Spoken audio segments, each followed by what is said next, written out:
Patel Brothers, celebrating our food, our culture. Swab, Alfonso Mango Srikhand. Swab, the best taste in town.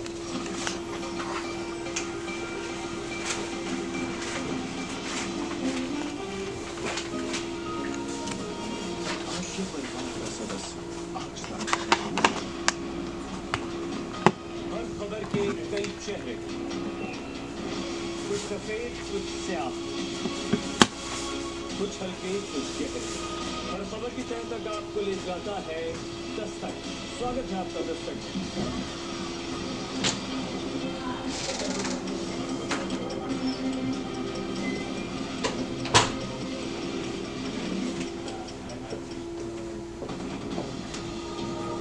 खबर वही जो आज तक दिखाई और विश्लेषण वही जो समय बचाए। खबरदार, सबसे तेज विश्लेषण सिर्फ आज तक है। ना पक्ष ना विपक्ष, ना लेफ्ट ना राइट, ना मिर्च ना मसाला, खबरों का बोलबाला। निडर, निर्भीक, सबसे सटीक स्पेशल रिपोर्ट सिर्फ आज तक।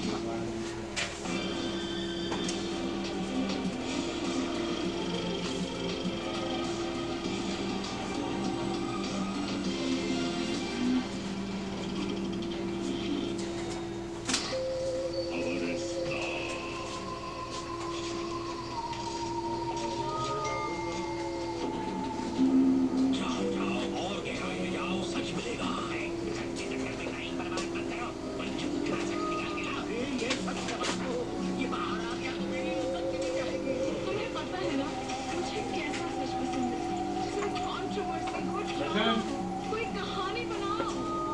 हम तो कहानी बना देंगे, पर उनका क्या? ये सच की कितनी झूठी कहानियां बना, सच्ची खबर अब जिंदा, आज तक सच थी। आज तक के बेमिसाल 20 साल और एक नया अंदाज। Swab, gulab jamun rasmalai rasgulla. Swab, the best taste in town.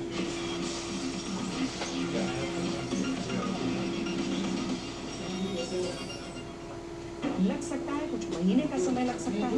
Moderna ने कहा कि जरूरत पड़ने पर मॉडिफाइड वैक्सीन अगले साल की शुरुआत में आ सकती है। वहीं फाइजर का दावा है कि उनकी कंपनी करीब 6 हफ्तों में ओमिक्रॉन के खिलाफ मॉडिफाइड वैक्सीन लॉन्च कर देगी। भारत के सीरम इंस्टीट्यूट ने भी जरूरत पड़ने पर ओमिक्रॉन पर प्रभावशाली कोविशील्ड वैक्सीन बनाने की योजना तैयार कर दी है। एक तरह का बूस्टर डोज होगा। ओमिक्रॉन वेरिएंट के बारे में अभी कुछ भी ज्यादा पता करने में 2 से 3 हफ्ते और लग सकते हैं, लेकिन जिस तरह से ये वेरिएंट अब दुनिया भर में फैलना शुरू हो चुका है, उसने पूरी दुनिया की धड़कनें तेज कर दी।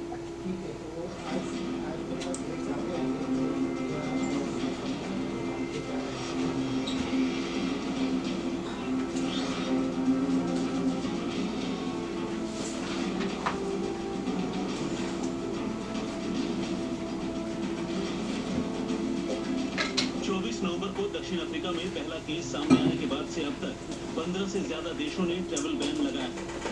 लेकिन फिर भी 30 देशों में ओमिक्रॉन वेरिएंट के केस रिपोर्ट हो चुके हैं, जिसमें अब अमेरिका भी शामिल है। लेकिन अभी तक किसी को ये नहीं मालूम कि मौजूदा वैक्सीन ओमिक्रॉन पर प्रभावी होंगी भी या नहीं। The emergence of the Omicron variant has understandably captured global attention. At least 23 countries from 5 of 6 WHO regions have now reported cases of Omicron, and we expect that number to grow. WHO takes this development extremely seriously, and so should every country. But it should not surprise us. This is what viruses do.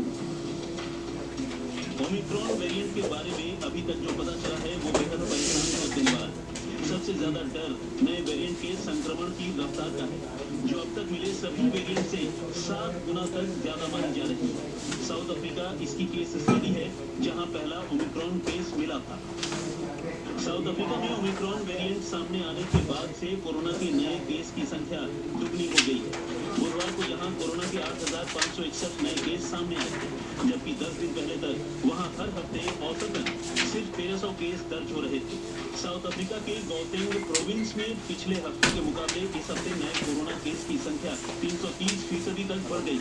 Omicron variant का सबसे पहला case Gauteng province में ही मिला था और इस वक्त वहां मिल रहे नए केस में से 74% ओमिक्रॉन के ही है।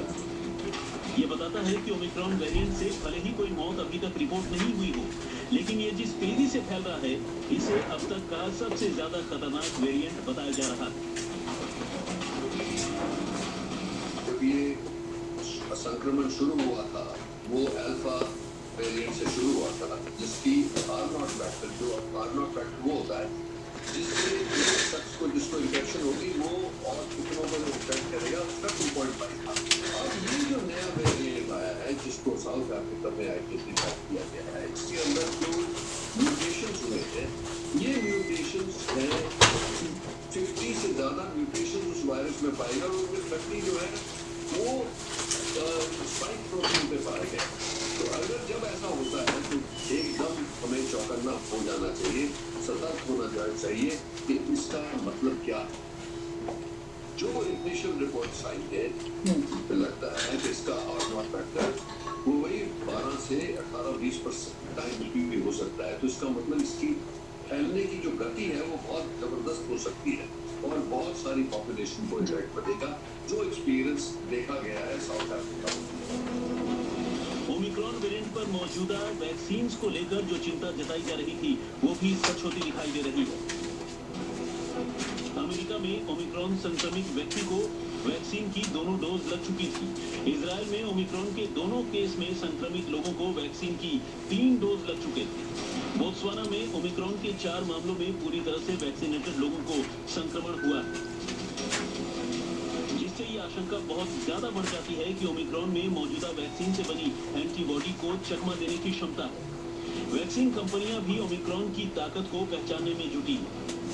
I don't know for sure how long the third dose, the booster dose, will last. I'm very confident that it would last at least 12 months, but I don't know that. But if we have to make a guess, based on everything I have seen so far, I would say that likely will be needed annual revaccinations to maintain very robust and very, very high level of protection. WHO का कहना है कि Omicron पर study जारी है, जिसमें अभी और 15 दिन लग सकते हैं। लेकिन ओमिक्रॉन वेरिएंट जिस तेजी से फैल रहा है, दुनिया के पास इतना वक्त नहीं है कि वो ओमिक्रॉन पर किसी रिसर्च का इंतजार करे। इसलिए एक बार फिर से दुनिया के देशों ने हवाई नाकेबंदी की शुरुआत कर दी है। फिलहाल यही एक चीज है जो दुनिया ओमिक्रॉन से बचने के लिए कर सकती है। जहाँ बाहर के वैक्सीन मैन्युफैक्चररों ने, चाहे वो मॉडर्ना हो या फाइजर हो, अपने हाथ खड़े कर दिए हैं ओमिक्रॉन के सामने, भारत सरकार का कहना है कि वैक्सीन काम करेंगी या नहीं इस वेरिएंट के खिलाफ, इस पर अब शोध शुरू हो गया है। भारत में 2 वैक्सीन बड़े पैमाने पर यूज हो रहे हैं, कोवैक्सीन और कोविशील्ड, और क्योंकि 2 वेरिएंट्स अब भारत आ गए हैं, इनके आइसोलेट्स पर काम करके पता किया जा सकता है कि भारत में बनाई गई वैक्सीन अब ओमिक्रॉन से लड़ पाएंगी या नहीं। दिल्ली से मिलन शर्मा के साथ आज तक ब्यूरो। कुछ वैज्ञानिकों का कहना है कि ओमिक्रॉन को कोरोना वायरस का सिर्फ एक वेरिएंट मानना बड़ी भूल साबित हो सकता है। आशंका जताई जा रही है कि ओमिक्रॉन वेरिएंट दुनिया भर में कोरोना की नई लहर ला सकता है। ऐसा इसलिए कहा जा रहा है क्योंकि इस नए वेरिएंट में इतने ज्यादा म्यूटेशन हो चुके हैं। जो कोरोना वायरस चीन से फैला था उसका और नए वेरिएंट का स्वरूप काफी अलग है। यहाँ तक कि भारत में दूसरी लहर के लिए जिम्मेदार डेल्टा वेरिएंट से भी ओमिक्रॉन वेरिएंट न सिर्फ अलग है बल्कि खतरनाक भी है। ओमिक्रॉन में कुल 50 म्यूटेशन हो चुके हैं, जिनमें से 30 से ज्यादा म्यूटेशन तो सिर्फ उसके स्पाइक प्रोटीन में हुए।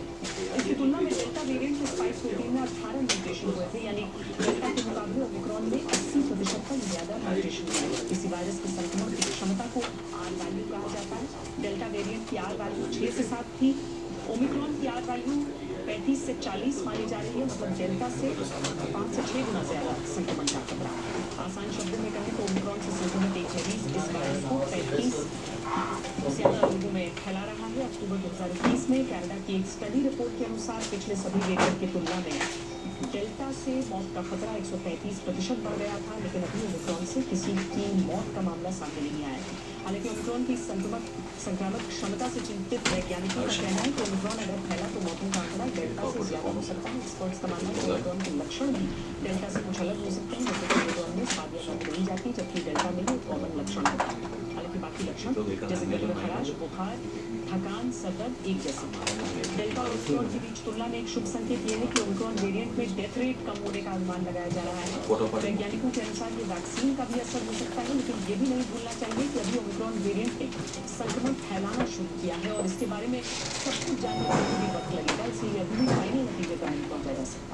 ओमिक्रॉन वेरिएंट से खबरदार रहने के लिए आज तक में WHO की प्रमुख वैज्ञानिक डॉक्टर सौम्या स्वामीनाथन से बातचीत की। तो अभी तक जितने भी केस मिले हैं कई देशों में, ऐसा कोई इंडिकेशन नहीं है कि ये ज़्यादा वेरिएंट है या ज़्यादा खतरनाक है या ज़्यादा बीमार करता है लोगों को। पर अगेन आई थिंक हमें थोड़ा सा टाइम देना पड़ेगा, थोड़ा पेशेंट रहना पड़ेगा, क्योंकि एक हफ्ते के अंदर हम पूरी तरह नहीं पता लगा सकेंगे कि ये बीमारी कितनी होती है इससे। क्योंकि अभी जो शुरू में दक्षिण अफ्रीका के केस थे, जैसे मैंने कहा, वो ज़्यादातर युवक थे, उसमें कुछ ऐसे भी थे जिनको जो वैक्सीन ले चुके थे। तो पूरी तरह से क्लिनिकल पिक्चर पता लगाने के लिए टाइम लगेगा, परंतु मैं ये ज़रूर कहूँगी कि जो प्रिकॉशंस हम पहले कोविड के लिए कह रहे थे, जितनी सावधानियां हमने बताई हैं, लोग अच्छी तरह जानते हैं, वो नहीं बदलेंगी, क्योंकि वो ही वायरस है, वही कीटाणु है।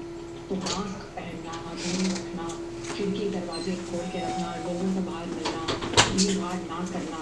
आजकल मेरे ख्याल से शादियों का सीज़न है, लोग शायद अपनी छुट्टियां मनाने के लिए प्लान कर रहे हैं, तो ये सावधानी का टाइम है, ढीला होने का टाइम नहीं है, जब तक हमें और इसके बारे में पता नहीं लगेगा। जितने भी आज अभी तक वेरिएंट हमने देखे हैं, उसमें कोई ऐसा वेरिएंट नहीं है जो बिल्कुल वैक्सीन जिस पे काम नहीं करती हैं, कुछ ज़्यादा कुछ कम,